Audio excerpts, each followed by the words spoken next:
you very much and welcome to the Campus Ride Show. And today on our interview topic, it's all about media. This afternoon we are privileged to have one of the ZTech University Head of Media Department, Mr. Ngao here. And being the head of department, Mr. Ngao, first, media department has been one of those that are doing really good and are very active. Before you tell us what you've been doing to ensure that someone out there might be asking, what is the role of the head of departments? Okay, thank you for your invitation. Let me say that as an head of department, you have several responsibilities and things that you're supposed to do. The first one goes to the students, then we have the lecturers, then we have the administrative perspective of the roles that were given as a head of department. So the first one is to ensure that the students get what they need to get from school. One is to ensure that the syllabus is followed. You ensure that all the students are given the units that they are supposed to cover. And also you look at the aspect of the practical aspect and ensure that the students have what they need. When you go to the lecturers, it is we are supposed to look at the human resource aspect. Ensure that the lecturers who are teaching in the department are qualified. So when there's need, we can be able to raise a need for a new lecturer or a replacement when need be. So what we do is we look at the workload that is there, analyze the labor force that we have, and then from there we can be able to decide whether we need a new lecturer and in what specialization. So ours is to link the students, the lecturers, and ensure that there is smooth running of the department. The other aspect is on the management, which I can say that it controls what happens in the department.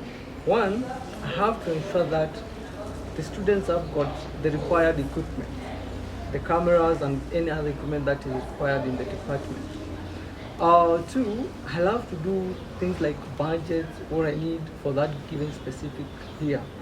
So whatever I do within that given specific year must be budgeted for before the start of the year.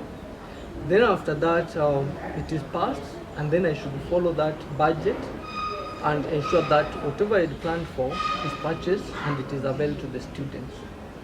Yes, among other things, including linking the department to the industry, making some collaborations with different institutions. The work is enormous, it's wide. Okay, you're a new head of department. So before, which department were you taking? I can say before I was in engineering and IT. Basically, in the two, mine was majorly to offer the leadership and ensure that everything goes on as planned, and to ensure that the students are served well. When I came to media, I'm still the head of department of engineering, so I'm doing the two, engineering and media. Now the IT went to a different party. So how are you tackling media? I can say that I'm offering the required leadership and management skills that are necessary. I want to ensure that the studio is equipped and the students get to practice, because in media fields, practice is very important and students need to learn how to interact with the equipment and the machines. So I can say that up to now, the going is okay. Okay, how is your relationship between you and the media students? As I can say, the relationship is good. Of course, a teacher or a lecturer and a student relationship. So I can say the interaction, mostly use the interaction method, whereby I interact with them to ensure that I can learn if there is any challenge. And if there is any challenge, I can address it within the shortest time possible. And I encourage the students to be coming to me whenever there is need, and maybe if things are also going well, so that I can learn probably where I need to improve, and also on the things that we're not doing right, so that we can ensure that everything is in order. Okay, as a head of department now, have you ever been in a situation where you were unable to solve or to handle a certain situation? Well, I can say challenges are part of life, and I found myself in such situations. For example, if we need to buy other equipment, that one has to take a certain process, and therefore we find that you are being pushed by the students to deliver on that. But now the problem is, I'm not the final decision maker. Mine is to because all that is budgeted for, I raise a requisition and I follow through the procurement department. So that one, we find that if they need me to provide the equipment immediately, that may not be possible, and that has been a challenge because these are possible. Okay, let's take a short break. We'll be right back.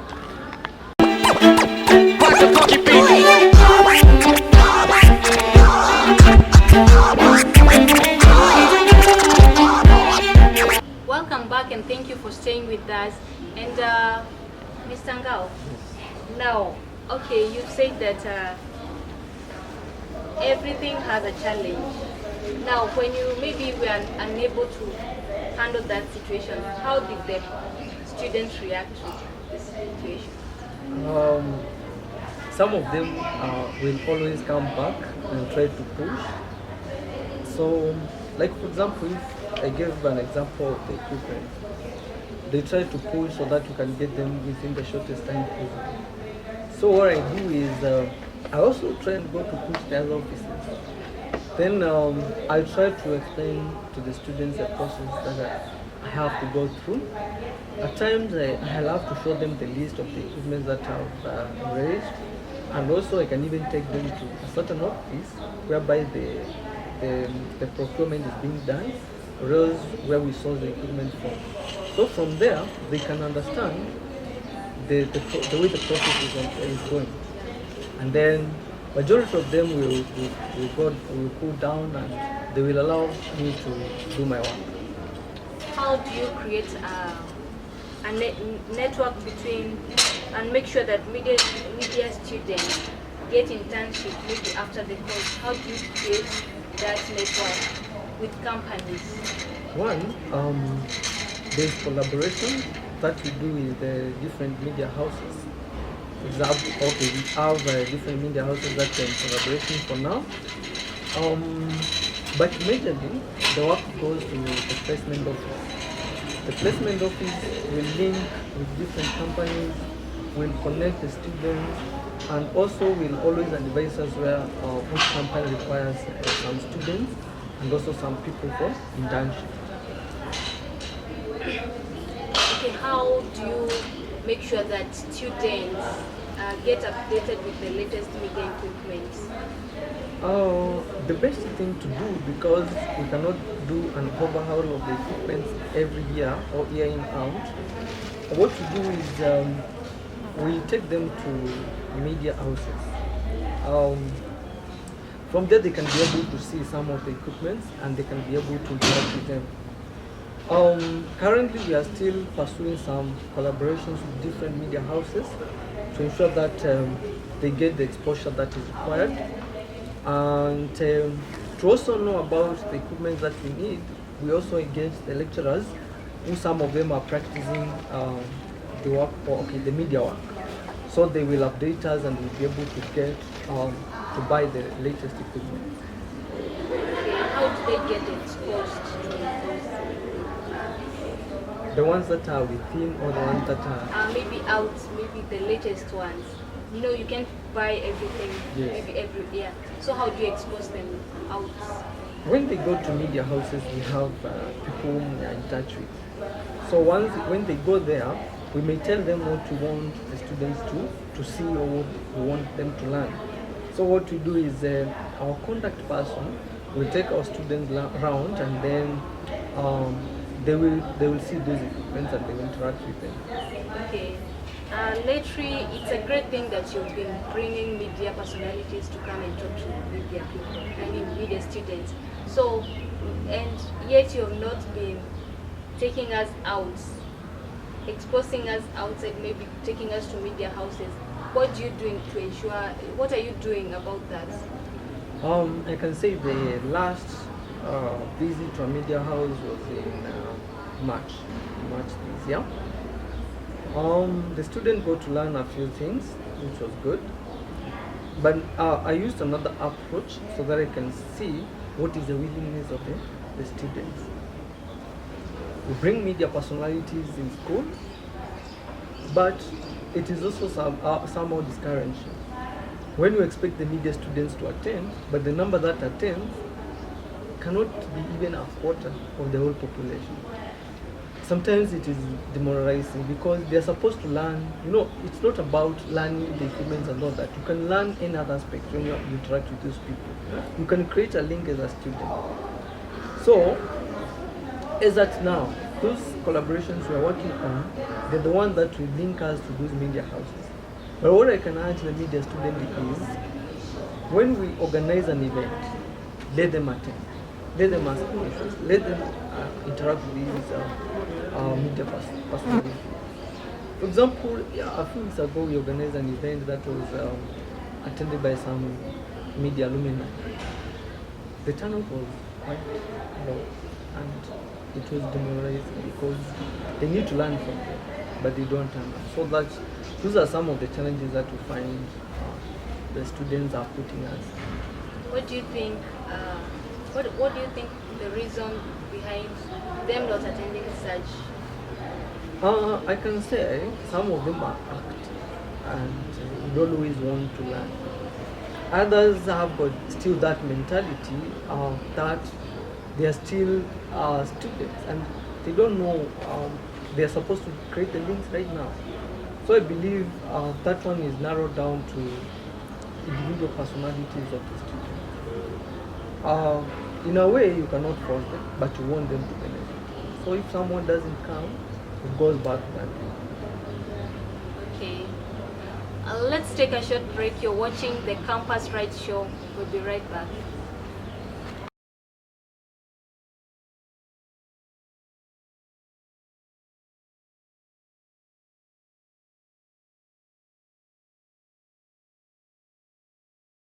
Welcome back, and Mr. Ngao, recently we have seen that there are some journalism students that have been taking part in KBC on the Top Story show. So how was the information communicated? Because most of the students are saying they never received the news, yet they have seen other students participating in that. Okay, thank you for that. It's a good question. I can say that all the media students were involved, actually through their lecturer, Mr. Rollins now. But now, it was before the current students reported to school. The auditions were back in September 2014. That is when the selecting of the student was done. We involved both daytime students and also part-time students. And if you look at those students, you can find that we have some daytime students and also some part-time students. So all the students were informed and also were involved. It is only that majority of those who are in session right now were not students back then. Okay. As we wind up the show, maybe you can explain media students. Yeah, tell us about what do you see in media students? Explain them. What I see in media students are, what I expect from media students is students to be active, to be ready to learn. I want students who are active like you are doing right now. Some of them, if you look at the percentage of the students who can do this show and those who are not doing it, you find that it is almost 5% of the total population. So we need students who are active.